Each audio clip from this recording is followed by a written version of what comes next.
Monsieur l'ancien président de la Commission européenne et du Conseil des ministres italien, Mesdames et Messieurs les députés au Grand Conseil, Mesdames et Messieurs les représentants des organisations diplomatiques, Mesdames et Messieurs les représentants des autorités cantonales et communales, Madame la Présidente du Conseil d'orientation stratégique, Monsieur le Président de l'Assemblée de l'Université, chers collègues, chères étudiantes, chers étudiants, Mesdames et Messieurs, les leçons d'ouverture de l'université sont des moments privilégiés qui rythment la vie de notre institution.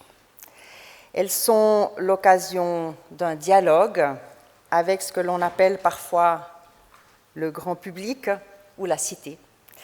Elles sont aussi l'occasion d'une prise de recul, d'une introspection qui permet à toute notre communauté de se repenser. C'est un immense honneur pour l'Université de Genève et pour moi de recevoir aujourd'hui M. Romano Prodi pour cette leçon d'ouverture. La question de la démocratie me semble en effet essentielle pour notre continent, notre pays, notre ville, mais aussi pour notre institution. Elle est un thème donc idéal pour une leçon d'ouverture. Contrairement à ce qu'on pourrait penser, le lien entre démocratie et université ne va pas nécessairement de soi. Les universités que nous connaissons sont nées dans l'Europe médiévale, bien avant les démocraties modernes. Certaines académies survivent aujourd'hui dans des régimes peu démocratiques où elles restent malgré tout le plus souvent des poches de liberté. De même, ce n'est pas à l'aune de l'acceptabilité démocratique que l'on mesure les progrès de la science. Pour ou contre la mécanique quantique, pour ou contre l'évolution des espèces, pour ou contre l'origine anthropique du réchauffement climatique. Gaston Bachelard expliquait il y a près d'un siècle que l'esprit scientifique se construit d'abord contre le sens commun. Et aucune des grandes découvertes scientifiques n'aurait vraisemblablement été validée par un vote populaire. Et pourtant, université et démocratie partagent de nombreuses valeurs. Des valeurs de respect de la personne, tout d'abord. La science fait fi des origines nationales, ethniques, sociales, de genre, de handicap de la personne qui conduit des recherches. Et dans nos démocraties, toutes les voix ont la même valeur. La liberté est également une valeur partagée tant par la science et les universités que par les démocraties. Sans liberté académique, pas de recherche. Sans liberté de conscience et de parole, pas de démocratie. Enfin, les universités jouent un rôle important dans la vie démocratique, en formant des citoyennes et des citoyens, y compris des dirigeantes et des dirigeants, en promouvant l'esprit critique, en jetant un regard parfois aussi critique sur les politiques publiques, ou encore, comme aujourd'hui, en étant un lieu de réflexion, de débat et de discussion. J'aimerais encore dire un mot sur l'université que j'ai l'honneur de présider. Elle est, comme chaque haute école, ancrée dans un territoire, une région, une ville, Genève. Et Genève a une longue histoire démocratique, faite de neutralité, de promotion de la paix et du dialogue, de promotion des droits humains, d'accueil et d'asile. Le rôle de Genève comme siège de nombreuses organisations internationales témoigne de l'héritage des valeurs démocratiques que la ville a promues et défendues tout au long de son histoire.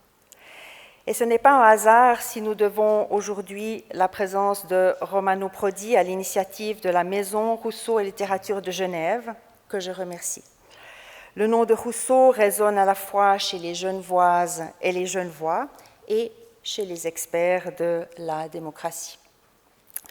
Le concours intitulé « Quel contrat social pour le XXIe siècle » qu'elle a organisé a récompensé aujourd'hui une association de femmes tunisiennes et un chercheur péruvien.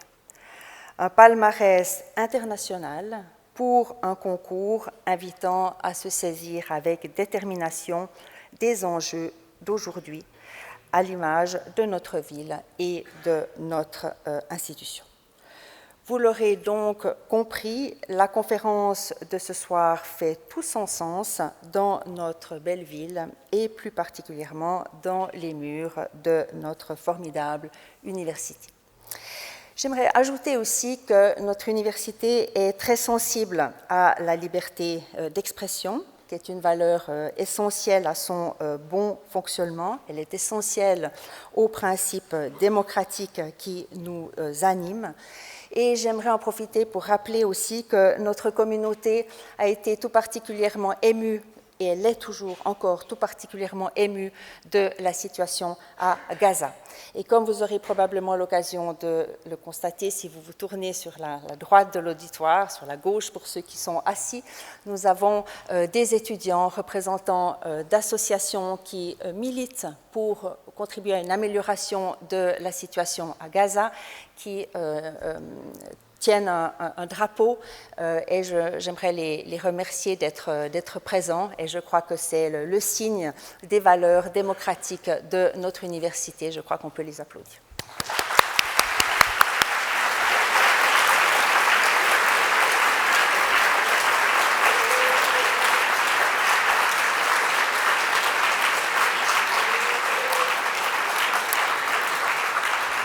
Je vous remercie de votre attention et je passe maintenant la parole à Madame Catherine Hoeffler.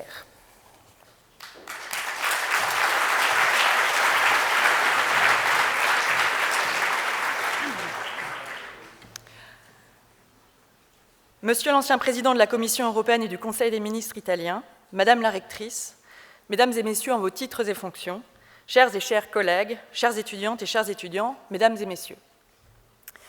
C'est un honneur pour moi de présenter notre invité ce soir, car, Monsieur Prodi, vous faites partie de ces figures qui ont façonné la vie de millions d'Européennes et d'Européens, et aussi qui ont nourri ma vie d'académique travaillant sur l'Union européenne. C'est un honneur, mais une tâche difficile. Comment résumer votre carrière tout en rendant compte de sa richesse? C'est, je crois, une tâche impossible. Au lieu d'un résumé, j'ai donc choisi de m'attarder sur 3 dimensions de votre parcours qui résonnent avec certains défis actuels de la démocratie en Europe. Et je vais faire cela en sens chronologique inverse, si vous me le permettez.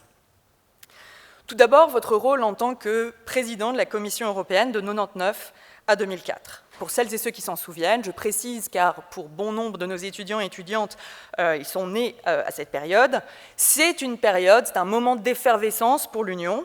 Vous avez mené à bien de grands et de nombreux grands projets, qu'il s'agisse de l'euro, du traité établissant une constitution pour l'Europe, même s'il aurait été rejeté par la suite, ou encore la préparation des élargissements de 2004, le plus grand que l'Union ait jamais organisé, et de 2007. De votre passage au Berlaymont, c'est l'élargissement dont on parle beaucoup depuis février 2022. L'invasion russe de l'Ukraine a dévoilé, et je dis bien dévoilé car elle existait bien entendu déjà, la dimension qu'on appelle souvent aujourd'hui géopolitique du projet européen, mais aussi ses implications internationales. Deuxième dimension, la politique nationale et ses, dirons-nous, méandres. Vous avez mené une riche carrière politique en Italie, au centre gauche de l'échiquier politique, et vous assurez la fonction de président du Conseil des ministres par 2 fois, de 1996 à 1998 et de 2006 à 2008. De ce parcours, on pourrait revenir sur beaucoup de choses. Je pourrais évoquer, en tant que Française, la difficulté de gouverner en coalition. Mais pour n'en citer qu'une et une autre, vous avez dû faire face, de manière précoce, à la montée du populisme et du nationalisme. Vous avez parfois gagné, parfois perdu, c'est le jeu de la démocratie, mais en tout cas, ce fut un moment charnière dans l'évolution de la vie politique, pas uniquement en Italie, mais en Europe, je crois. Enfin, pour terminer, j'en viens à vos premières amours, la politique industrielle et les mutations du rôle économique de l'État. Vous commencez vos études en droit, mais vous vous tournez rapidement vers l'économie. C'est de cette discipline dont vous deviendrez professore à l'Université de Bologne. Dans cette période marquée par un retrait de l'État et une libéralisation des marchés, vous souhaitez penser à un modèle permettant à l'Italie de moderniser son économie. Là aussi, votre expérience est précieuse pour réfléchir en 2024. L'Union européenne semble avoir changé en partie. On parle encore de compétitivité, certes, mais aussi, et peut-être plus encore, de politique industrielle. Mais derrière un apparent consensus sur le diagnostic, les mesures à adopter sont contestées. L'inertie des gouvernements et un repli sur soi court-termiste sont à craindre quand se pose la question d'un modèle économique viable qui permettra de poursuivre des objectifs politiques cruciaux, à savoir la sécurité, mais pas uniquement, également la transition écologique et la justice sociale. Ces trois enjeux qui ont jalonné votre parcours, ce que l'Union fera de sa politique internationale vis-à-vis de la Russie, mais pas uniquement, la montée du nationalisme, et enfin les débats quant au type d'économie politique désirable pour le futur de l'Europe, n'épuisent pas les défis actuels de nos sociétés. Mais ils démontrent, si c'était nécessaire, la valeur et la richesse du regard intro et rétrospectif que vous pouvez nous offrir pour comprendre ces défis et de là, potentiellement, agir sur le futur de notre démocratie. Je suis donc impatiente de vous entendre et vous remercie sincèrement, Monsieur Prodi, d'avoir accepté de partager vos réflexions et de dialoguer par la suite avec nos doctorantes et doctorants. Merci beaucoup. Je vous cède la parole.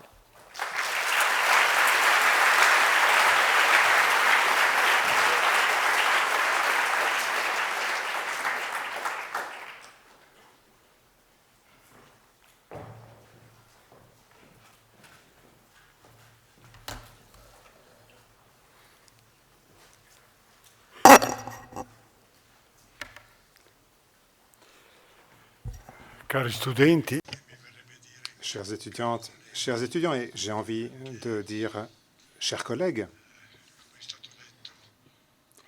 car comme cela vient d'être dit avec des paroles très aimables, j'ai passé ma vie essentiellement à l'université et donc je me retrouve ce soir dans un milieu qui m'est familier, qui m'est cher. Excusez-moi de ne pas m'exprimer devant vous en français. Le français, je l'ai un peu oublié.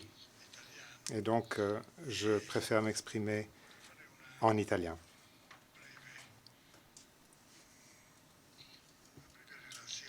Et je voudrais commencer par une brève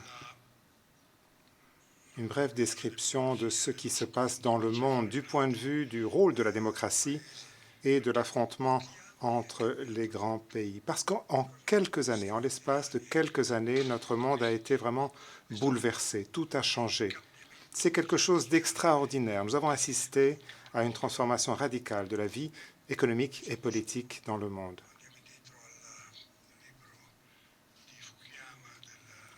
Que l'on songe un instant au livre de Francis Fukuyama, 1992, La fin de l'histoire. À l'époque, tout semblait simple. Au XXIe siècle, le siècle serait américain parce que plus personne n'aurait pu, disait Fukuyama, contester en quoi que ce soit la supériorité des États-Unis. Et donc nous allions, nous disait-il, connaître un grand monde, un monde pacifique. Or, nous nous retrouvons aujourd'hui dans un monde bipolaire qui est à l'opposé de ce que pronostiquait Fukuyama. C'est la première observation que je tenais à faire ce soir, à vous proposer. Deuxième remarque, deuxième observation. Parallèlement à cela, le marché s'est transformé. On est passé de la mondialisation, de la globalisation, à la fragmentation, à la division par continent. Et nous voyons aujourd'hui un leadership qui est contesté entre les États-Unis d'une part, la Chine d'autre part, et une fracture, une division fondamentale entre deux grands blocs. Tout le contraire de ce à quoi nous nous attendions, de ce que nous pensions voir advenir. La distance qui sépare ces deux blocs, ces deux systèmes, ne fait que s'accentuer année après année. Si j'étais intervenu devant vous il y a encore 3 ou 4 ans, j'aurais eu davantage de notes d'espoir, d'ouverture. Mais la période qui vient de s'écouler a vu cette division s'accentuer encore. Et ce n'est pas tout. La tension politique, et c'est très intéressant d'évoquer cela dans une université, est liée à une divergence idéologique et je dirais presque philosophique. Nous avons d'un côté l'idée que la démocratie est une valeur supérieure, que la démocratie peut s'exporter, que la démocratie est une notion universelle que l'on peut imposer à tout le monde, et d'autre part, l'idée de la supériorité du système autoritaire. Lorsque l'idéologie, la philosophie, la religion entrent dans le champ politique, alors le problème devient beaucoup plus difficile, beaucoup plus grave que dans toute autre situation. Et je m'exprime ici dans une ville où les guerres de religion par le passé ont lourdement pesé. Aujourd'hui, ce conflit idéologique est beaucoup plus fort qu'il y a quelques années. La politique internationale, en revanche, et ça c'est quelque chose à quoi je tiens beaucoup, elle ne peut être fondée sur l'idée d'une supériorité idéologique, même si personnellement, moi je me sens très profondément lié à la démocratie. Mais la politique internationale, il faut la voir comme un pont. Sur un pont, vous avez des poids lourds, des voitures, des piétons. Vous avez aussi des gens qui font du jogging, qui passent sur un pont. Un pont, c'est un lieu où l'on passe. Ce qui compte, c'est d'avoir des règles de la circulation, des règles communes. Et le dernier président qui a tenu ce genre de discours, c'était Kennedy, il y a très longtemps, puisque John Kennedy disait « Nous ne devons pas exporter notre idéologie. Nous devons être forts dans cette idéologie, mais nous devons faire en sorte que ce monde, dans toute sa diversité, puisse s'exprimer, exprimer cette diversité. » Ça paraît peut-être quelque chose d'élémentaire, mais nous avons oublié ce principe fondamental à de très nombreuses reprises. Et nous ne respectons pas les règles de la circulation sur ce pont que j'évoquais.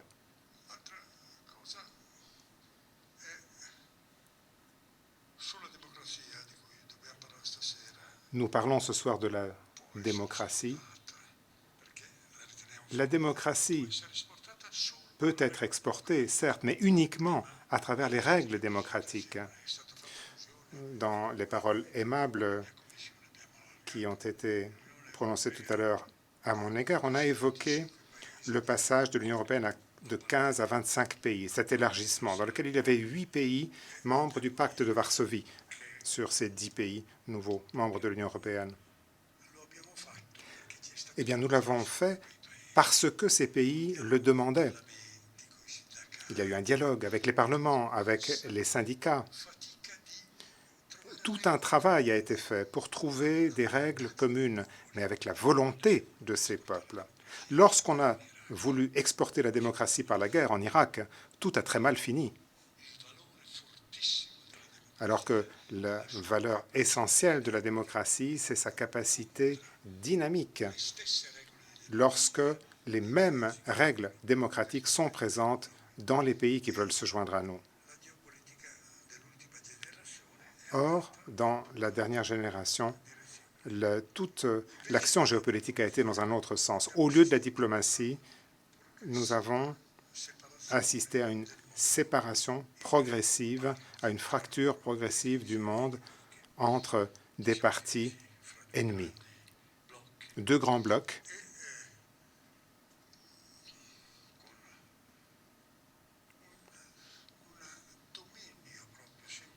avec une domination toujours plus marquée de ces 2 grandes puissances, la Chine et les États-Unis. On parle aujourd'hui d'une alliance entre la Russie et la Chine, mais le rapport entre les deux est impressionnant. Pour citer un seul chiffre, une seule donnée que les étudiants pourront bien comprendre, dans les 10 années précédant le Covid, la croissance annuelle de la Chine équivalait au PIB russe, un PIB russe par année. Et dans le même temps, le dialogue entre l'Europe et les États-Unis a perdu du terrain. Le rapport s'est détérioré. J'ai eu affaire à beaucoup de présidents des États-Unis avec lesquels je pouvais être d'accord ou non sur le plan politique. Par exemple, George Bush père, Bush fils, il y avait des divergences d'ordre politique. Mais c'étaient des dirigeants qui avaient encore des réflexes européens, qui étaient encore de nature européenne. Puis, il y a eu Bill Clinton. Bill Clinton est devenu européen intellectuellement. Il a compris un certain nombre de choses. Puis, Barack Obama, un grand président. Mais pour Barack Obama, Copenhague et Singapour, c'est la même chose. Et puis, un président pour lequel le rapport avec l'Europe était un rapport de supériorité, donc Trump. Maintenant, il y a eu un petit réajustement de politique des États-Unis sur l'Ukraine. Et pour l'économie également, on retrouve un petit peu un cours comparable à celui qui était à l'époque précédente. Et puis, il y a un autre problème qui est en train de transformer le monde. Pour des raisons profondes que personne n'évoque vraiment, on voit une continuité de la politique étrangère Chine et une discontinuité à l'inverse de la politique étrangère occidentale, pour des raisons qui sont en fait évidentes. La Chine compte 19% de la population mondiale, mais seulement 6 à 7% des terres arables.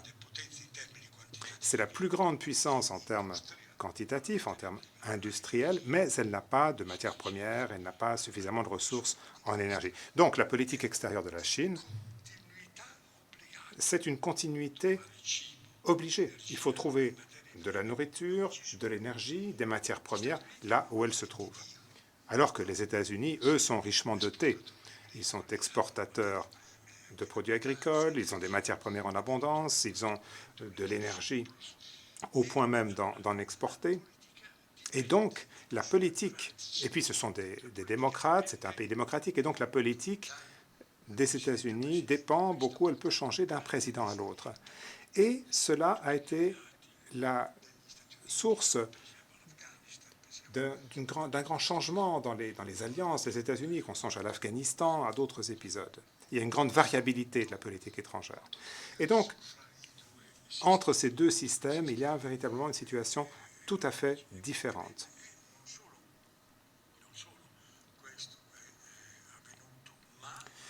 En plus de tout cela,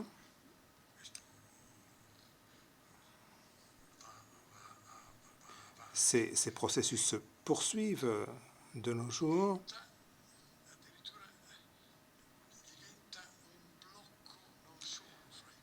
Et chacun de ces deux pays cherche des alliances. Et donc ce défi qui oppose les États-Unis à la Chine devient l'Ouest contre le reste du monde. Donc les États-Unis, alliés de l'Europe, du Japon, de la Corée, d'une part, et puis la Chine et la Russie, d'autre part, qui tentent de manière régulière, continue, de mobiliser à leur côté tout le reste de l'Asie continentale. Et puis, il y a le problème du continent africain, où la Chine agit par des leviers économiques et la Russie agit par des leviers militaires. Nous ne savons pas, et les spécialistes sont encore divisés sur ce point, nous ne savons pas s'il y a vraiment une alliance organique ou s'il y a simplement des intérêts communs. Mais de fait, nous voyons que toutes les choses vont dans la même direction La Chine a des rapports commerciaux avec 54 pays africains sur 55, et la Russie, avec un petit nombre de mercenaires, a réussi à conquérir la moitié de la Libye, le Mali, la République centrafricaine, le Burkina Faso, le Niger, une partie du Soudan. Tout cela avec un nombre d'hommes armés qui tiendraient tous dans cette salle. Et ça, c'est un autre problème lorsqu'on parle de démocratie. Ces pays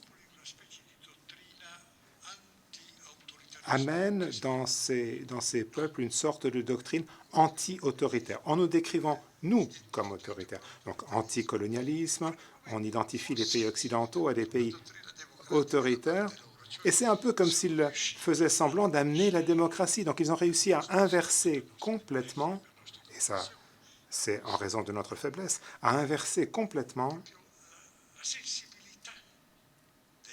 le sentiment de ces peuples, leur sensibilité. Et ça, c'est une source de problèmes considérables, des problèmes auxquels nous devons rester très attentifs. Donc, ce monde divisé, cette division, elle se complique, bien entendu, les choses ne sont pas si simples. Il y a des pays comme l'Inde, des pays comme la Turquie. La Turquie achète des avions aux États-Unis et puis des missiles à la Russie pour abattre les avions qu'elle a achetés aux États-Unis. Donc c'est difficile de la situer précisément, de la classer, même si la Turquie est membre de l'OTAN. Et puis l'Inde a des rapports commerciaux très étroits avec la Chine. Ces rapports s'affaiblissent un peu aujourd'hui, mais ils demeurent.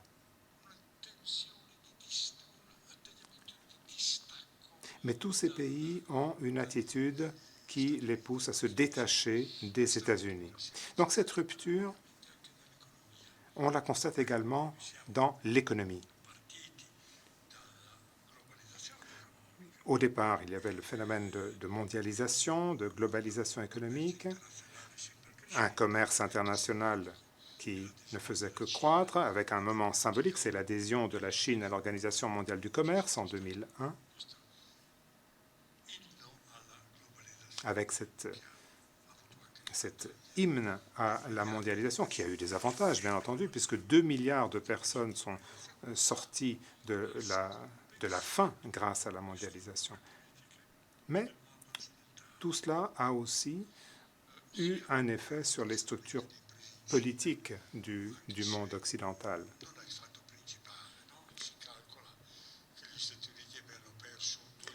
On estime que les États-Unis ont perdu environ 2 millions d'emplois du fait des délocalisations en Chine. Mais ça, ce n'est pas si énorme que cela à l'échelle des États-Unis. Le problème, c'est on a déséquilibré en quelque sorte la structure des salaires de la classe moyenne avec l'arrivée d'une production à très faible coût, en quantité énorme, une masse de produits qui est venue déstabiliser complètement les structures sociales des États-Unis et d'autres pays occidentaux européens.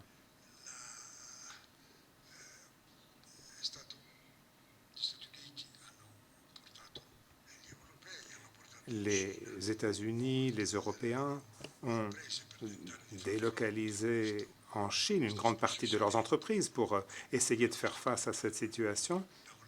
Et aujourd'hui, cela débouche sur des problèmes considérables de rupture. Et d'autre part, ce sont, et c'est presque absurde de le dire, les derniers liens qui restent pour éviter de rompre complètement les liens commerciaux. Un tiers des exportations chinoises vient d'entreprises multinationales étrangères, non chinoises. Et donc il y a encore dans toutes les technologies duales, dans tout ce qui porte sur les techniques de pointe scientifiques ou militaires, il y a une rupture, mais il y a encore une certaine résistance pour les produits intermédiaires puisque la production est beaucoup plus mixte, beaucoup plus mélangée. Et ça, c'est d'ailleurs le problème que connaît aujourd'hui l'Allemagne. Parce que jusqu'il y a quelques années encore, le principal fabricant d'automobiles en Chine, c'était Volkswagen. Et vous conviendrez avec moi que ce n'est pas vraiment un nom chinois. Mais ils avaient investi dans ce qui était le plus grand marché du monde.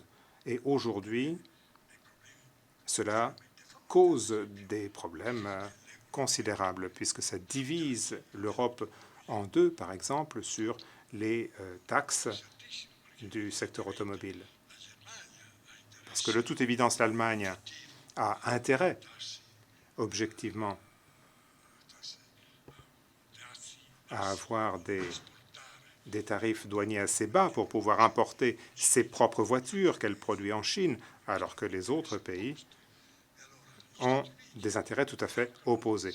Alors les États-Unis, eux, bloquent la production chinoise avec des tarifs de 100%, alors que l'Allemagne voudrait zéro, et l'Europe essaye de faire une certaine sorte de médiation entre 19 et 42% à peu près de tarifs. Et les débats, les discussions sont en cours. Mais c'est très intéressant de constater que les voitures électriques américaines, qui sont produites à 100%, eh bien, on prévoit d'avoir des tarifs douaniers de 19%. Donc là aussi, dans ce domaine, il y a des problèmes considérables de rapports économiques entre l'Europe et les États-Unis. Donc quand je vous disais tout à l'heure que du point de vue économique, il y a ces difficultés, ces différences, eh bien, en voici un exemple tout à fait concret. C'est loin d'être le seul. Mais dans les technologies de pointe, là, la tension ne cesse de croître.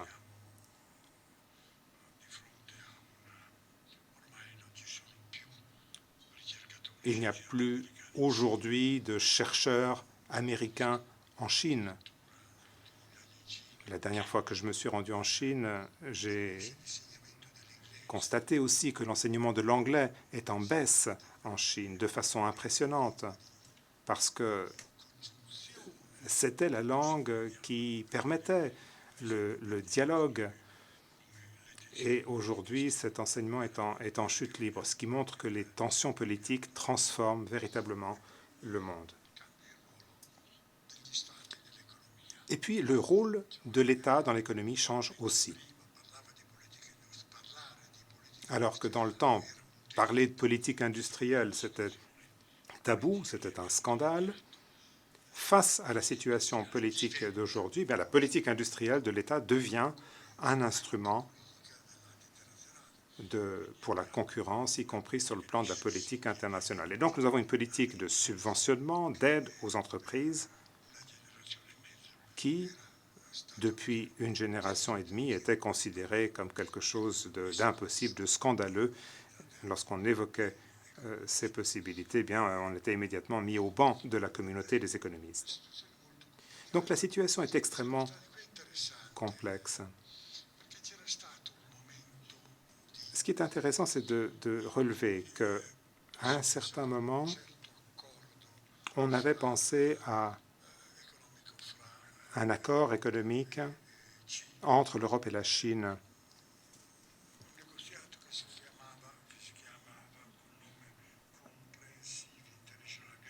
Comprehensive Investment Agreement, c'était le nom qu'on lui avait donné. Donc ce n'était pas un accord de court terme, mais c'était vraiment un accord qui était envisagé sur le long terme entre l'Europe et la Chine. Les négociations ont commencé en 2013. Et puis, la chancelière allemande, Angela Merkel,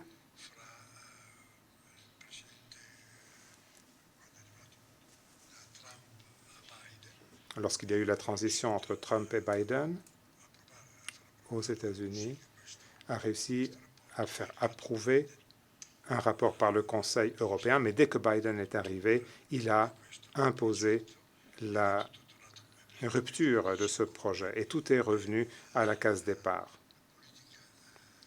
Donc vous voyez comment la politique économique de Biden et de Trump, dans les grandes lignes, est assez comparable, est assez similaire. Dans le discours à usage interne, l'accord IRA, c'est-à-dire Inflation Reduction Act, qui en réalité n'a rien à voir avec l'inflation, mais qui est un vrai projet de politique industrielle, de subventionnement et d'aide aux entreprises, a été maintenu tout à fait dans le sillage de la politique précédente aux États-Unis. Tout ceci dans une situation où, du point de vue économique, eh bien, l'Europe, ce n'est pas rien quand même. Si l'on ajoute le PIB des 27 pays membres, nous avons à peu près 17% du PIB mondial. Donc c'est autant que la Chine. Les États-Unis ont le 24%. Donc 24, c'est plus que 17, certes, mais enfin, ce n'est pas une différence colossale. Et pourtant, du fait de nos divisions, à cause de nos divisions, eh bien, nous ne sommes pas intégrés aux grandes décisions. Nous n'avons pas notre mot à dire, même si nous sommes à la 2e place en termes de production industrielle, et même si nous sommes les premiers exportateurs du monde, si l'on ajoute tous les pays de l'Union européenne. Mais le fait que nous n'ayons pas de politique commune empêche ce fait d'être transformé en une véritable présence politique active. Et donc, dans les grandes décisions de politique économique qui sont prises, eh bien, l'Europe n'a pas vraiment son mot à dire.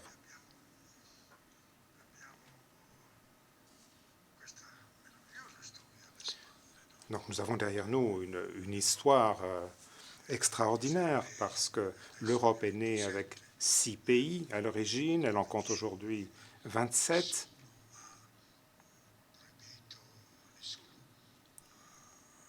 Comme je le disais, personne n'a imposé l'élargissement de l'Union européenne. Et puisqu'on parle des mutations de la politique économique, à l'époque des négociations sur l'élargissement avec 8 pays du pacte de Varsovie, eh bien, évidemment, il fallait parler aussi avec Poutine. Il ne s'agissait pas de négocier avec lui, mais de parler avec Poutine pour que ce processus puisse se dérouler de manière pacifique. Et la réponse de Poutine a toujours été « l'Union européenne, fais ce que tu veux. Moi, tout ce qui compte pour moi, c'est que l'OTAN ne soit pas à nos frontières. » Il y avait cette terreur et cette aggravation de la tension politique, mais il y avait dans le même temps une possibilité de rapports qui, peu à peu, se sont délités, se sont brisés. Lors du dernier sommet entre la Commission européenne et la Russie, c'était en novembre 2004, donc avant que mon mandat ne s'achève, lors de la conférence de presse, un journaliste russe nous a demandé, à moi et à Poutine, quand la Russie entrera-t-elle dans l'Union européenne? La question, c'était non pas est-ce que la Russie va entrer dans l'Union européenne, mais quand? C'était moi qui devais répondre en premier. Alors j'ai répondu non, c'est pas possible. La Russie est un pays qui est trop grand. On aurait 2 capitales. Mais nous collaborons, nous travaillons ensemble. Et nous allons continuer à travailler ensemble comme le whisky et le soda. Et Poutine m'a corrigé en disant non, non, vodka et caviar. Voilà le type de discussion que nous avions à l'époque. La Russie, un très grand pays scientifique, mais non pas un grand pays de production, c'est-à-dire le contraire de la Corée du Sud qui, elle, transforme tout en produit, en production.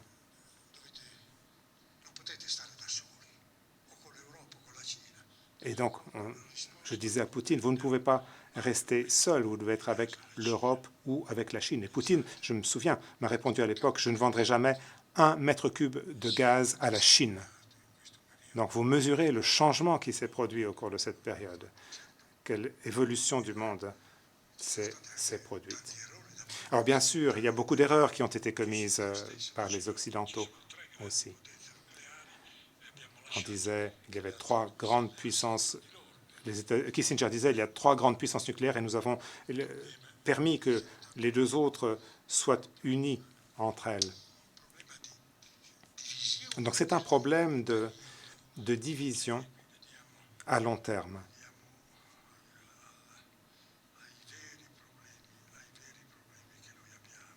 qui nous amène aux véritables problèmes fondamentaux que nous connaissons aujourd'hui, notamment le fait que les décisions dans la démocratie ont un horizon temporel toujours plus court. Nous n'avons cessé de raccourcir notre horizon.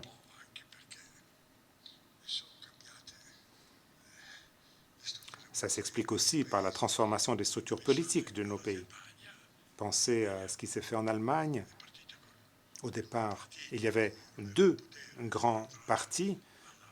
L'un était au pouvoir, l'autre dans l'opposition. Puis on a eu 3, 4, 5, 6, 7 partis politiques. Et donc au lieu d'un gouvernement avec un seul parti, on a eu des gouvernements de coalition. Mais la coalition, au départ, était assez homogène pour les objectifs à long terme, avec deux partis qui, certes, avaient des divergences de vues assez profondes entre eux, mais avec la fragmentation progressive de la vie politique. Et ça, je crois que c'est une réflexion qui doit être faite dans tous les systèmes économiques. On parle aujourd'hui de fragmentation. C'est un concept sur lequel les politologues commencent à travailler. Le problème d'une fragmentation polarisée. Qu'est-ce que cela signifie? Alors, fragmentation en un grand nombre de partis, mais polarisée, ça veut dire qu'il y a des tensions très fortes entre tous ces partis.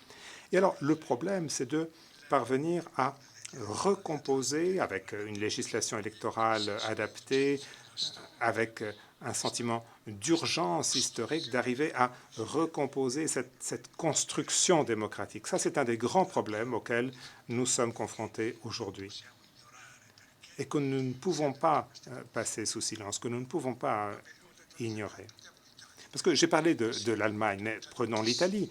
L'Italie a toujours changé souvent de gouvernement. Moi-même, j'ai fait 2 mandats d'un peu plus de 2 ans et ma coalition a été dissoute. Mais il y avait néanmoins toujours une certaine continuité dans les objectifs politiques de long terme. Alors que ces derniers temps, avec la montée du populisme, avec la progression des extrêmes, nous avons assisté à une rupture, y compris sur ces objectifs de long terme. Et ça, c'est un des grands problèmes que nous avons, ce problème de recomposition que nous devons absolument affronter. Nous devons arriver à approfondir, à élargir et surtout à approfondir la démocratie.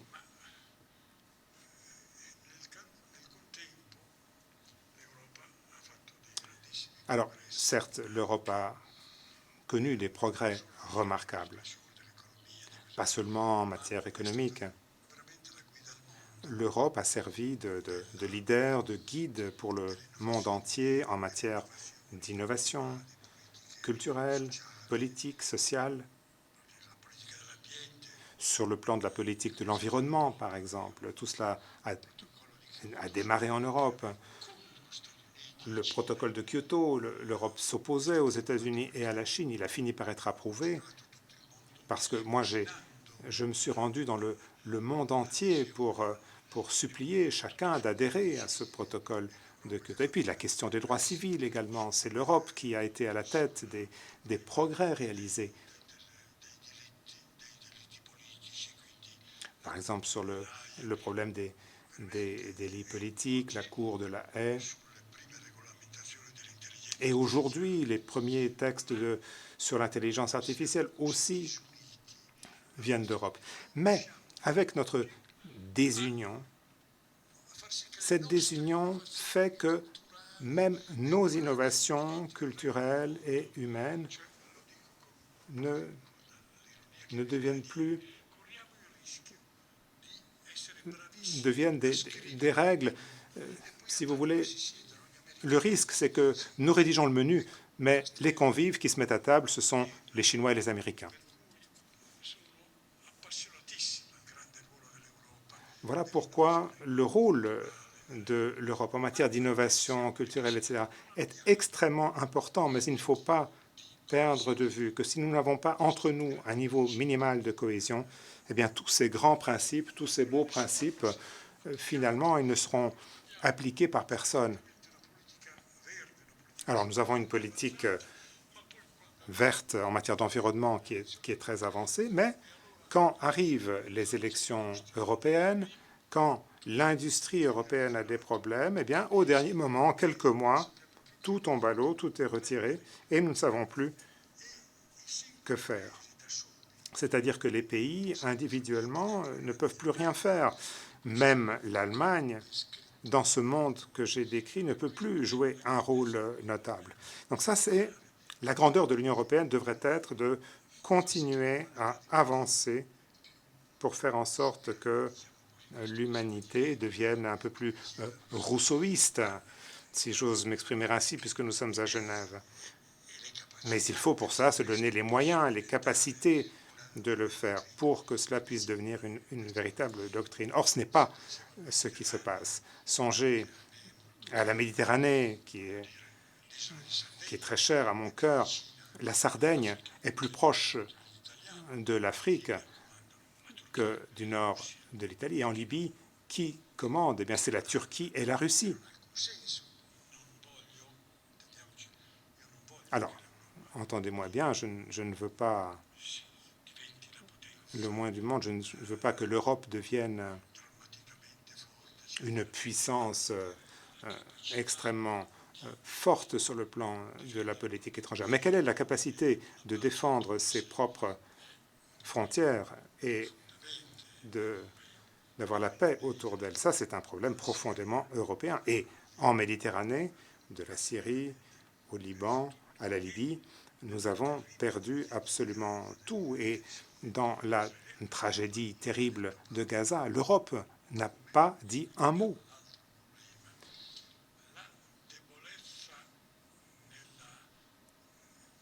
Et ça, c'est un autre problème, c'est que cette faiblesse sur la scène internationale fait que l'Europe n'a proposé aucune médiation, ni à Gaza, ni en Ukraine. En Ukraine, on a vu la Turquie intervenir, l'Arabie saoudite proposer une médiation, mais pas l'Union européenne. Et tout cela découle du droit de veto, du fait que la politique étrangère de l'Europe ne peut pas être expliquée, qu'il n'y a pas de politique de défense, parce que chaque pays a le droit de veto. Donc là, il faudrait faire un grand bond politique en avant pour changer cet état de fait. Parce que si on ne peut pas omettre ce droit de veto, il ne sera pas possible de parvenir à cette Europe. Nous aurons une Europe à deux vitesses. C'est un peu ce qui s'est passé avec l'euro. Il n'y avait pas l'unanimité au départ. L'Europe a été approuvée par 12 pays grâce à la coopération renforcée. C'était le terme technique. Et après, nous en sommes à 20 pays maintenant, parce que beaucoup d'autres pays ont souhaité adhérer à l'euro. La coopération renforcée signifie rassembler des pays pour faire davantage avec une seule règle, laisser la porte ouverte à l'adhésion des autres. Et voilà ce qui s'est passé avec l'euro. Mais si nous ne brisons pas la règle de l'unanimité, nous n'allons pas aller d'avant. Et c'est le grand écueil sur lequel nous butons aujourd'hui. Vous avez vu un petit peu la composition proposée de la nouvelle commission par rapport à il y a 20 ans. Le pouvoir au niveau européen est passé de la commission au Conseil en profondeur. La commission, qui est l'organe supranational de l'Union européenne, est une entité et le Conseil représente les intérêts des pays. Voilà donc le dilemme qui s'oppose face à nous en tant qu'Européens.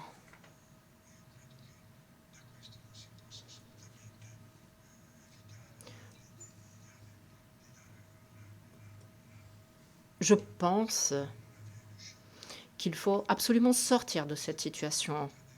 Mais nous avons beaucoup de potentiel, vous savez. Petit à petit, surgit l'idée qu'il est possible de faire un bond en avant.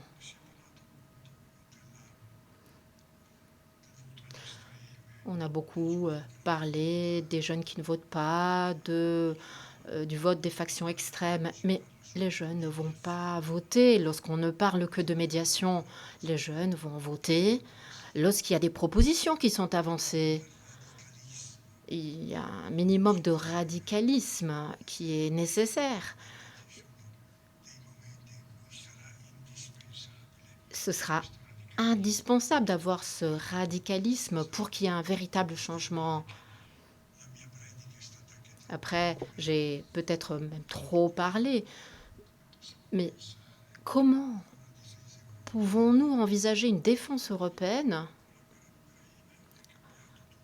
alors que tout a changé avec la guerre en Ukraine? L'Allemagne, qui ne dépensait pas grand-chose dans la défense,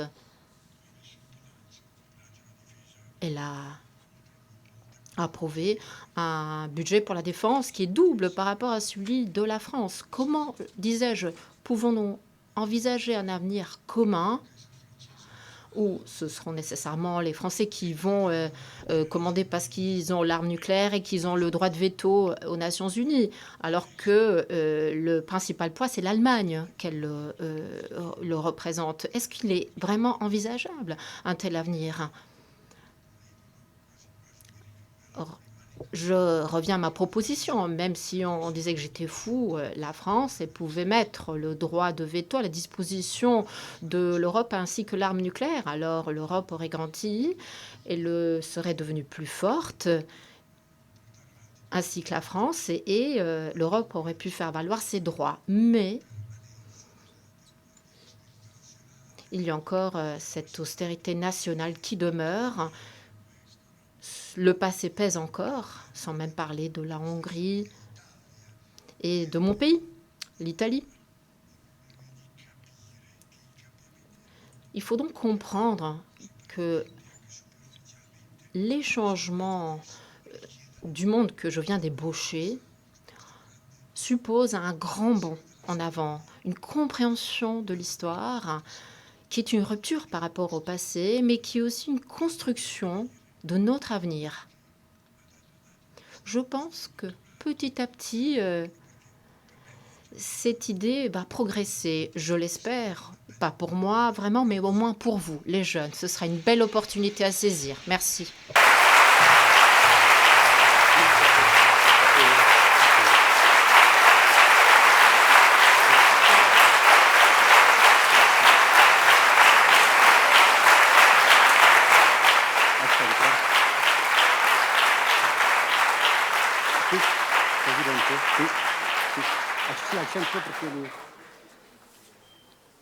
Grazie mille per queste belle parole di grande attualità. Merci beaucoup pour ces mots d'actualité. Nous passons maintenant à la deuxième partie de cette conférence. Qui sera une discussion, un débat, tout d'abord avec nos doctorantes et doctorants, puis avec vous, cher public. Et aussi, j'invite nos 3 doctorantes et doctorants à me rejoindre sur scène pour une première série d'échanges avec le président Romano Prodi.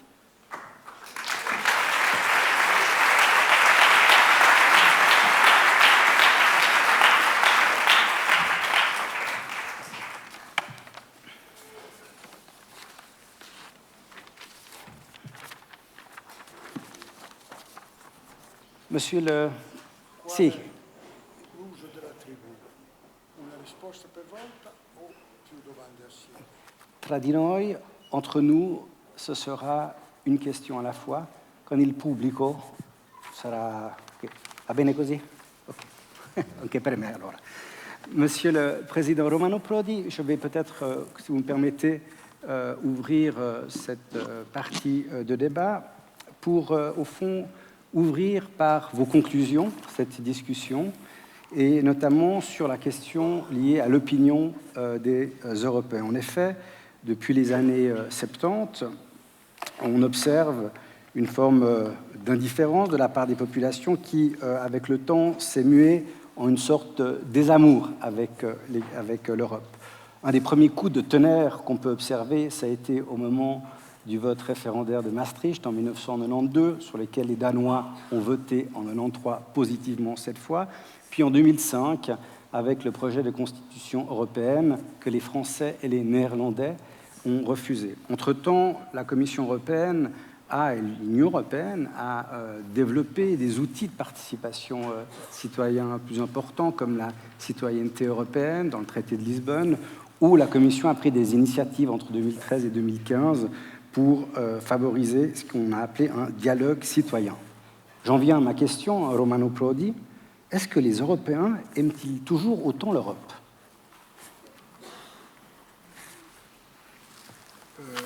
Quando si va...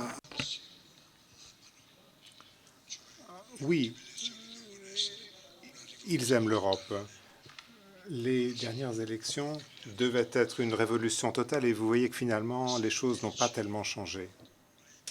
Mais si vous me demandez s'ils participent vraiment à la construction européenne sur le plan de l'émotion, alors la réponse est non.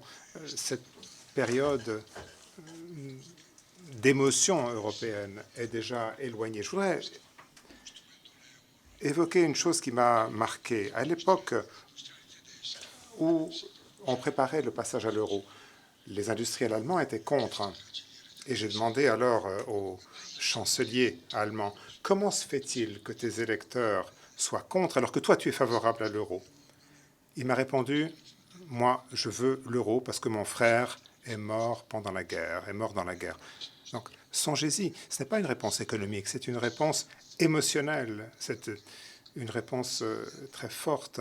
Et c'est pour cela que je pense que la majorité des Européens continuera à voter pour l'Europe. Maintenant, si nous voulons l'amour, l'adhésion, l'émotion, alors là, il faut des propositions fortes et des choses que j'ai voulu évoquer tout à l'heure. Dans cette question liée aux valeurs démocratiques, je vais donner tout de suite la parole à Sarah Falcucci. Sarah, vous êtes doctorante au Global Studies Institute de l'Université de Genève et votre thèse porte sur la problématique des dynamiques d'intégration européenne suite aux crises, notamment du Covid ou des crises migratoires. Et cet enjeu des valeurs démocratiques vous tient particulièrement à cœur. Précisément, comment et sous quel angle souhaitez-vous aborder cette question avec M. Prodi? Merci beaucoup. Merci beaucoup, Monsieur Esposito, pour cette question, et merci beaucoup, Monsieur Prodi, pour votre intervention que j'ai trouvée très intéressante et très pertinente. J'avais effectivement une question relative aux pays concernés par l'élargissement de 2004, notamment des pays comme la Pologne, comme la Hongrie, comme la Slovaquie, où on observe en fait un véritable recul des valeurs démocratiques européennes, que l'on parle d'atteinte à la liberté de la presse, aux droits des personnes LGBT, aux droits des femmes, ou encore de non-respect de droits européens. Et du coup, face à ce contexte, on est obligé de se poser plusieurs questions. Déjà, aujourd'hui, est-ce que les outils dont dispose l'Union européenne pour faire respecter ces valeurs sont bien construits? Est-ce que ces outils aussi sont bien utilisés ou exploités à leur potentiel? Et puis, est-ce qu'aujourd'hui, peut-on ou doit-on en fait faire évoluer ces outils pour garantir justement ces valeurs européennes? Et en fait, face à ces questionnements, on est aussi obligé de se demander, est-ce qu'aujourd'hui l'Union européenne est encore capable de s'élargir? Et c'est une question, à mon avis, qui prend tout son sens aussi dans ce contexte géopolitique très tendu, où l'ingérence en fait de la Russie est aussi responsable typiquement des dérives autoritaires de certains États membres de l'Union européenne. Que penser par exemple du coup d'un élargissement à l'Ukraine? Et c'est tout. Merci beaucoup. Allora, io parto da... Alors, je reviens sur ce que j'ai dit tout à l'heure. Chaque pays joue sa partie, la Hongrie joue contre, mais personne ne veut sortir de l'Union européenne. Le problème, c'est que la démocratie doit faire preuve de patience. On dit parfois dans les milieux intellectuels, il faut expulser la Hongrie.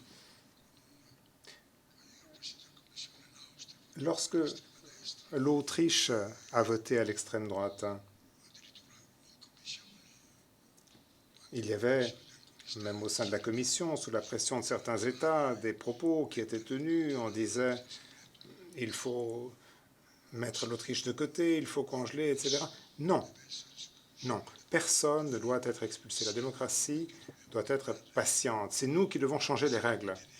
Parce que si l'on s'en tient à l'unanimité, à la règle de l'unanimité, alors évidemment, la tentation d'être différent. Le droit de veto fait qu'un nain se sent comme un géant. Le Premier ministre d'un petit pays de 300 000 habitants qui rentre dans sa capitale et qui dit « Moi, j'ai bloqué la situation d'un demi-milliard de personnes », il devient un héros. Mais ça, c'est un manquement de respect à la démocratie. Alors, sur l'élargissement, j'ai une théorie qui est très simple. C'est que les pays de l'ex-Yougoslavie, l'Albanie, il fallait le faire avant que la Serbie ne s'oriente vers l'est du continent. C'est moins d'1% du PIB européen, ça ne pose pas de problème. Sur l'Ukraine, il y a deux problèmes. D'abord, juridiquement, ce n'est pas possible parce que c'est un pays en guerre, mais ça, j'espère que cette guerre se terminera bientôt. Et le deuxième problème, attention à faire des promesses qui ne pourront pas être tenues. J'ai été impressionné par le fait que nous ayons tous soutenu l'Ukraine, notamment la Pologne, mais ensuite avec les céréales ukrainiennes qui ont été exportées vers la Pologne, il y a eu des manifestations des agriculteurs, des blocages, etc. Alors attention, pour ce qui est de l'Ukraine, il faut lancer le processus d'adhésion, mais il faut le faire avec prudence, avec mesure. Et comme une grande partie des subventions agricoles, si une grande partie des subventions agricoles vont à l'Ukraine, alors vous verrez qu'il y a beaucoup de pays européens qui auront des problèmes.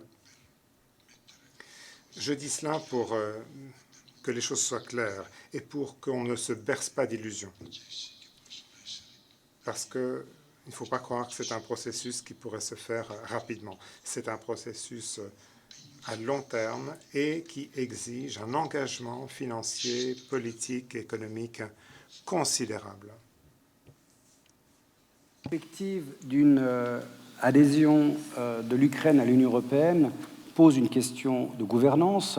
Vous l'avez pratiquée en Italie au niveau européen. C'est précisément un des thèmes sur lesquels travaille Rosana Kornek-Balderman, à qui j'ai donné la parole tout de suite. Elle est doctorante à la faculté de droit et elle s'intéresse notamment à l'interaction entre la double citoyenneté et les principes de l'Union européenne, notamment dans la résolution des conflits constitutionnels. Alors justement, cette problématique de la gouvernance et des rapports entre intergouvernementalité et des fois politique ad hoc, c'est un des sujets qui vous intéresse, Rosana. En effet, merci beaucoup d'abord. Ma bisogna vedere se poi sono in grado di rispondere. Je ne sais pas si je serai en mesure de répondre à votre question.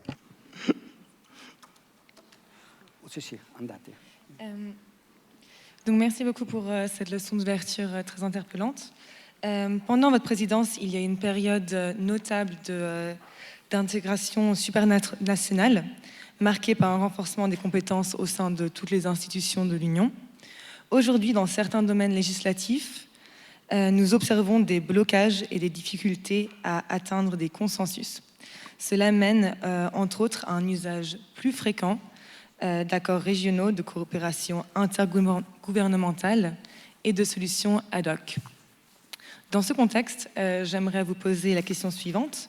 En tant qu'ancien président de la Commission, dans quelle mesure pensez-vous qu'une organisation fondamentalement supranationale qui se tourne plus vers une coopération interne, intergouvernementale par défaut, voit son efficacité compromise? Quels défis ou bien opportunités cette évolution présente-t-elle selon nous? Enfin, comment l'Union peut gérer cette dynamique tout en préservant une gouvernance efficace et une unité interne? No, la domanda è... C'est une question sérieuse, mais tout ce que je peux répondre, c'est qu'il faut changer la gouvernance, ou alors, peu à peu, les problèmes que vous avez soulevés vont devenir insolubles.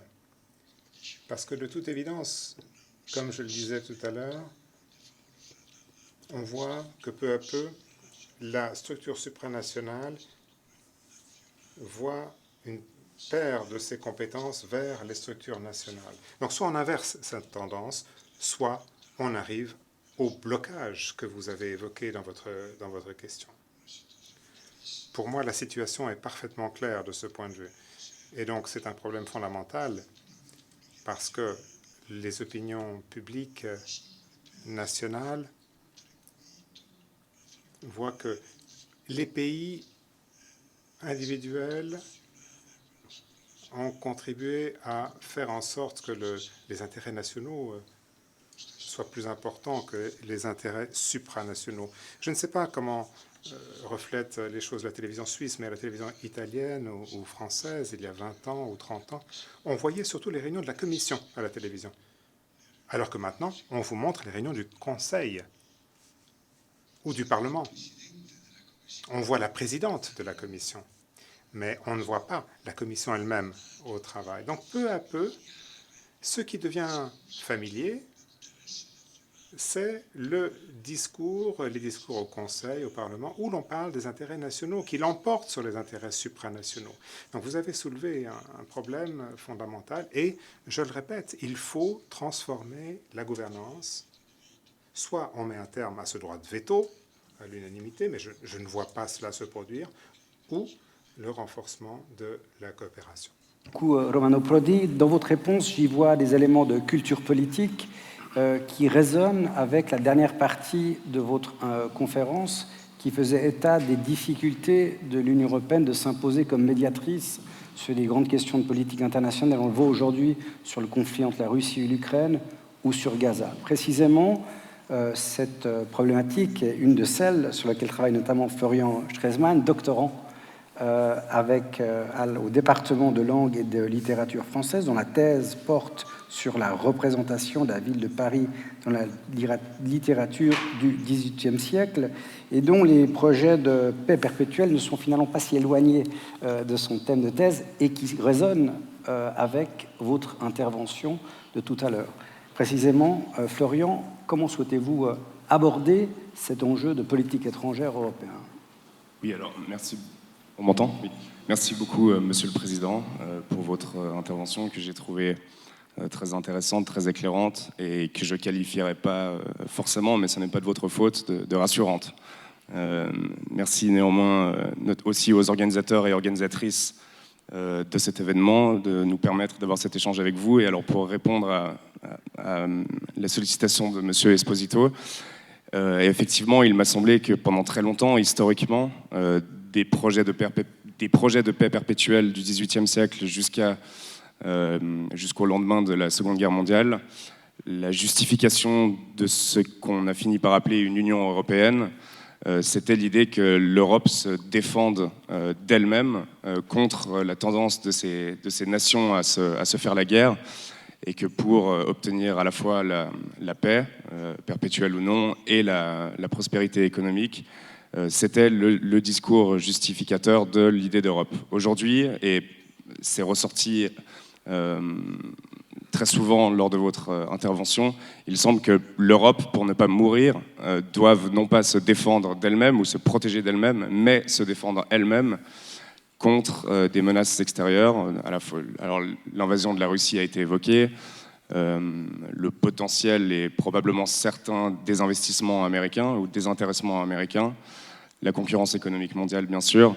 Voilà, j'aurais voulu vous entendre et savoir, selon vous, quels sont les enjeux d'un tel changement d'échelle dans la justification de l'idée d'une unité européenne. Merci beaucoup. No, storicamente votre analyse est parfaite sur le plan historique. La grandeur de l'Europe tient précisément en ceci qu'il est impensable qu'il y ait des conflits internes à l'Union européenne elle-même. Même s'il y a eu des dissensions, des divergences, ça a toujours été des divergences d'intérêt, mais il n'y a pas eu d'affrontement en tant que tel. Et donc sur ce point, je suis absolument serein. Mais le monde s'est élargi. Dans la période dont vous avez parlé, la Chine n'existait pour ainsi dire pas, les États-Unis. C'était un monde européen à l'époque. Alors qu'aujourd'hui, nous avons un monde qui n'est plus l'Europe. Et les tensions qui, à l'époque, existaient dans ce monde Europe, elles existent maintenant dans le monde tout entier. Voilà la véritable préoccupation. Et l'affrontement toujours plus vigoureux entre la Chine et les États-Unis, comme dans la politique européenne que vous évoquez, eh bien, dans ce genre de situation, il faut un médiateur, mais il faut un médiateur qui ait un minimum de force pour pouvoir jouer un rôle de médiateur. Et ça, pour moi, ça a toujours été le sens de l'Europe. Il faut une véritable unité. Quand on dit cela, si l'on prend par exemple les dépenses militaires, ça paraît incroyable. Mais Trump a dit qu'il faut les multiplier par 2, par 3, etc. Mais si vous faites le total des dépenses militaires des 27 pays membres de l'Union européenne, nous dépensons autant que la Chine, beaucoup plus que la Russie. Et pourtant, nous ne pesons rien en termes militaires. Ça, c'est la contradiction de l'Europe. On nous dit il faut dépenser plus. OK, d'accord, sans doute. Mais dans l'intervalle, ce qu'il faut surtout, c'est mieux rationaliser ce que nous dépensons déjà aujourd'hui. Parce qu'on dépense plus de 2 fois plus que la Russie en termes militaires, on dépense à peu près autant que la Chine. Mais personne ne s'en rend compte. Ce sont des chiffres auxquels personne ne songe, justement parce qu'il n'y a pas de politique commune. Donc ça, c'est le problème que se posaient les grandes puissances européennes à l'époque. Aujourd'hui, le tableau a changé.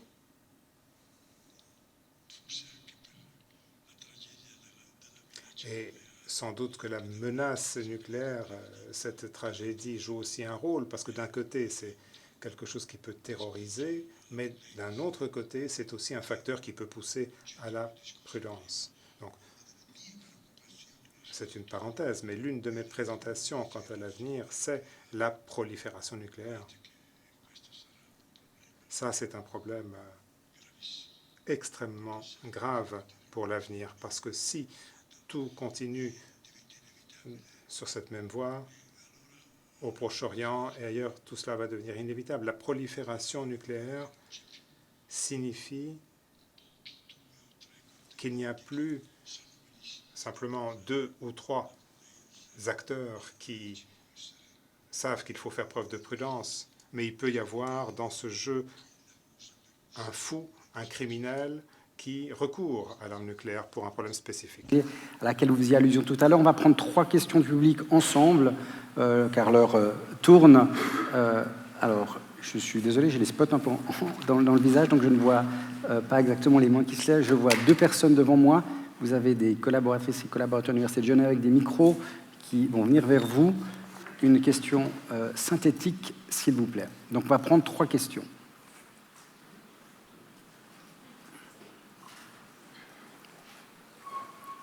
Oui, monsieur, allez-y. Bonjour, vous m'entendez? Oui, très bien. Merci pour cette présentation et merci pour cet échange. J'aimerais rappeler 2-3 faits par rapport à la démocratie en Europe, dans l'Union européenne. Je sais qu'il y a une question qui a été dite par un doctorant, mais je l'ai manqué parce que je suis allé aux toilettes malheureusement. Voilà, on va peut-être pas refaire la conférence pour vous, donc est-ce qu'on peut aller... Très bien, excusez-moi. Mais est-ce qu'on peut juste aller à votre question, s'il vous plaît? Très bien, très bien. Merci. Donc en Union européenne, il y a 2500 structures de lobbying, 15 000 lobbyistes qui ont un impact énorme sur les décisions prises à la Commission de l'Union européenne. De plus, Michel Barnier, le nouveau Premier ministre de la France, a dit en 2002 que globalement, toutes les politiques choisies étaient, pas toutes, mais une immense partie devait passer par l'Union européenne, c'est-à-dire Strasbourg et Bruxelles, quand bien même une personne serait élue ou non. Donc un président de la République, au final, devrait demander l'aval de ces deux villes, enfin de ces deux constructions, pour mener à bien leur politique. Enfin, je voulais savoir aussi comment on pouvait se placer par rapport aux référendums populaires qui ont été maintes et maintes fois violés en 2005 en France et en Hollande aussi, où on a décidé de faire passer le traité de Lisbonne derrière le dos de ces deux populations. J'aimerais aussi rappeler aussi qu'il y a eu par deux fois des référendums votés contre les constructions de l'Union européenne en Irlande, et par deux fois on a fait revoter les populations irlandaises, la population irlandaise. Ma question est celle-ci. Compte tenu de tous ces problèmes de fond et de ce non-respect démocratique, est-ce qu'on pourrait tout simplement dire que démocratie et Union européenne sont juste deux projets contradictoires? Merci. Voilà. Merci pour votre question. On va prendre une deuxième question, s'il vous plaît.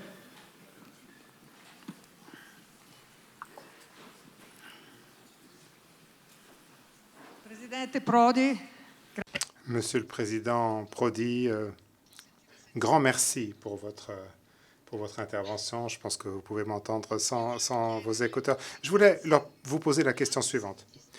Que pensez-vous de l'explosion de l'antisémitisme en Europe, y compris en Suisse? Pensez-vous que les Juifs méritent tout cela?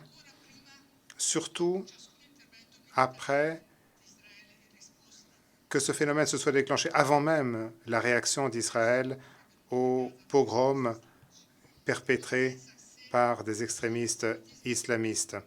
Et pensez-vous que cet antisémitisme est un retour de l'antisémitisme de droite, du nazisme ou du fascisme, ou est-il plutôt associé à la gauche qui, dans l'après-guerre, était plutôt favorable au sionisme, pro-socialiste, favorable à un socialisme démocratique qui amenait la démocratie dans un pays du Proche-Orient? Merci. Troisième question. Alors, je vois. Alors peut-être au premier rang, voilà. Ici. Je vous écoute. Bonsoir, Monsieur le Président Prodi. Merci de votre exposé.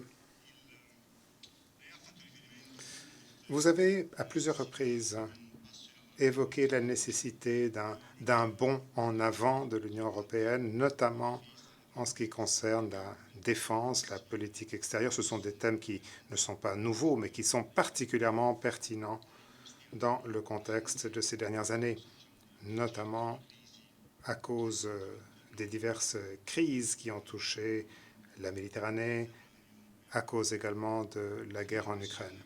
J'ai l'impression que cette analyse a été faite en termes de gouvernance, disons, horizontale, parce que vous avez dit qu'il fallait abolir le droit de veto des États membres de l'Union européenne, et vous avez évoqué l'importance de renforcer la coopération. Alors ma question est la suivante. Est-ce qu'il ne faudrait pas plutôt, en plus de tout ce qui a été dit, suivre une autre feuille de route pour permettre ce bond en avant de l'Union européenne, d'avoir, pour que l'Europe ait une position politique plus importante dans la politique mondiale? Est-ce qu'il ne faudrait pas avoir une attitude, une politique plus verticale? Je m'explique. Est-ce qu'il ne faudrait pas plutôt exprimer plus clairement cette position européenne? Les trois institutions les plus importantes, le Conseil, la Commission et le Parlement, la seule de ces trois institutions qui a véritablement une expression directe des citoyens européens, c'est le Parlement. Est-ce que ce n'est pas là vraiment l'importance pour avoir une voix politique? Merci. Démocratie et Union européenne sont-elles compatibles? qui est une position un peu provocatrice, Ma évidemment. sono compatibili. Bien sûr qu'ils sont compatibles. La répétition des référendums, elle s'est faite de façon très particulière lorsque les résultats étaient très clairs, comme aux Pays-Bas et comme en France. Le projet de constitution a été abandonné. Mais c'est une analyse intéressante. Là, nous avons travaillé pendant 2 ans. Pendant 2 ans, il y a eu une activité de médiation pour établir cette constitution. Et il y a eu une approbation générale au niveau de tous les experts. Mais dans la Constitution française, le référendum était inévitable, était nécessaire. Mais généralement, vous savez, quand on pose une question par référendum, les électeurs ne répondent jamais à la question qui est posée. Et ce référendum a marqué l'acte de décès du projet de constitution pour l'Europe. Et c'est à ce moment-là qu'on a passé de ce transfert de compétences de la souveraineté supranationale à la souveraineté nationale. En réalité, les Français, ils ont voté contre leur président de l'époque, contre Chirac. Le problème de l'Europe était tout à fait secondaire dans ce référendum. Donc vous avez raison, il y a des contradictions, mais on ne peut pas faire grand-chose contre ce problème. De partager cette anecdote, j'étais encore un jeune chercheur, mais je vous ai rencontré en 1999 lors de votre première séance de présidence avec 2 jeunes chercheurs. On avait discuté sur la démocratie européenne et je vous avais posé la question sur la perspective d'un référendum européen. Et vous m'aviez dit, c'est bien une question de Suisse. Et puis, au fond, derrière cette question, il y a une tension aujourd'hui entre les processus de ratification nationaux et l'unanimité qu'exigent les traités.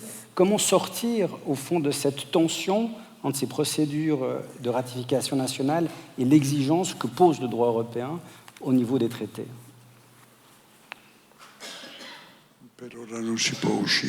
On ne peut pas vraiment sortir de cette contradiction.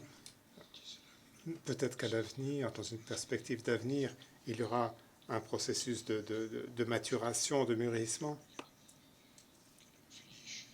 parce que ce lien, il se poursuit dans l'avenir, il ne va pas se terminer. Si on disait aujourd'hui plus de référendum au plan national, ça créerait des tensions absolument ingérables, pas seulement en France et aux Pays-Bas, mais aussi dans de nombreux autres pays. Donc c'est impensable. Donc cette question de la cession de la souveraineté, on ne peut l'aborder que de façon progressive. Il n'y a aucune possibilité de précipiter les choses. Aujourd'hui, on peut utiliser certains instruments, comme ceux que j'ai évoqués tout à l'heure, pour accélérer ce processus, pour le faire mûrir plus vite. Mais on ne peut pas supprimer le droit de référendum de la Constitution en France ou du droit néerlandais. Ça, c'est une impasse totale, c'est impossible. Parce qu'à ce moment-là, vous auriez vraiment toute la France ou tous les Pays-Bas qui seraient vent debout, qui se sentiraient privés d'un droit absolument fondamental. Donc même si, de toute évidence, cela provoque des retards dans la construction européenne, mais il y a des mesures que l'on ne peut pas prendre. Et ça, on ne peut pas supprimer le référendum. L'antisémitisme et la montée de l'antisémitisme en Europe. La question de l'antisémitisme, pour moi, est un problème absolument dramatique, parce que ce n'est pas tellement un antisémitisme spécifique qui serait de retour, mais c'est plutôt le problème que le conflit arabo-israélien n'a jamais été véritablement affronté comme il se doit. Il y a eu des propositions de solutions, mais qui n'ont jamais été appliquées, jamais été mises en acte. Alors on a vraiment le sentiment qu'on est face à un refus de volonté de solution à ce problème et qu'on ne le résoudra jamais. J'ai été à Gaza il y a quelques années J'étais dans une école et la maîtresse dans l'école me disait, en désignant les fillettes dans cette école maternelle, elle me disait « c'est la 3e génération qui ne peut pas sortir de Gaza ». Alors, face à de tels problèmes, comment est-ce qu'on peut maîtriser la situation? Mais bien sûr que l'antisémitisme n'est pas la solution. L'antisémitisme produit une aggravation. L'antisémitisme vient exacerber les tensions internes et provoque une radicalisation encore pire dans le monde israélien. Alors bien sûr, il y a eu des changements en Israël. Lorsque je me suis rendu pour la première fois en Israël, il y avait un équilibre politique tout à fait différent. Ensuite, l'immigration russe et puis la natalité très forte dans les milieux plus radicaux a transformé l'équilibre politique dans le pays. Et donc sur ce point, excusez-moi, mais je dois me montrer pessimiste. Parce que je ne vois pas la solution. Si vous songez à Biden, le président Biden, il critique Netanyahou tous les jours, tout en continuant à fournir des armes. Donc, le message ne contient pas de solution. Moi, j'ai suivi les discussions à Camp David, la question de la solution à 2 États, mais rien n'a été fait de ce qui avait été envisagé à l'époque. Et donc, il y a un sentiment de désespoir parce que ce problème ne trouve pas de solution. Et l'antisémitisme d'aujourd'hui est différent de celui d'hier. Il est extrêmement dangereux, mais il est totalement différent de celui d'hier. Et c'est un problème tout à fait spécifique. Lorsque j'évoque cette question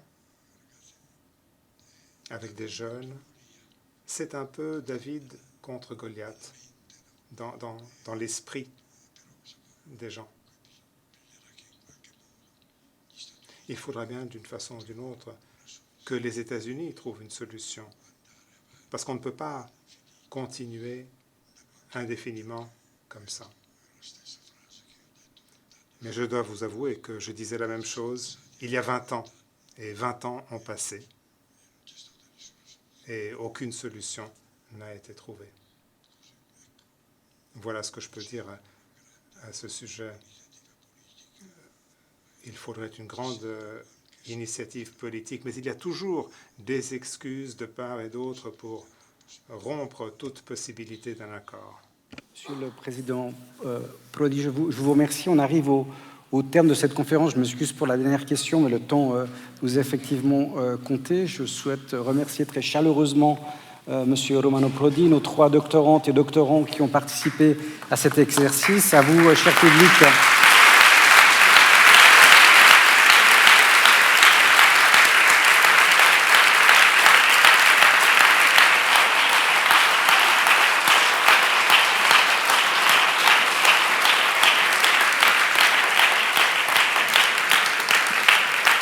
Enfin, je tiens à remercier... Grazie a tutti per la... Merci de votre patience et je vous souhaite à tous un bon appétit.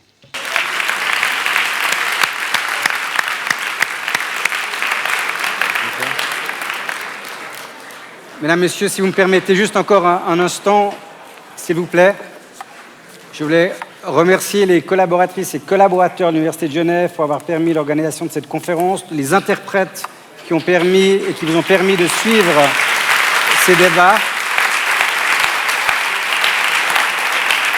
Et je voulais laisser le mot de conclusion à notre rectrice qui fait là sa première rentrée académique, Madame la rectrice, pour un dernier mot de conclusion. Merci. Merci beaucoup. On arrive donc au terme de ces moments privilégiés de réflexion européenne. On a eu beaucoup de chance de pouvoir accueillir Romano Prodi, de bénéficier de la profondeur de ces réflexions. Je souhaiterais encore chaleureusement le remercier d'avoir accepté de donner cette leçon d'ouverture du semestre. Et j'en profite pour vous souhaiter à toutes et à tous un bon début de semestre d'automne.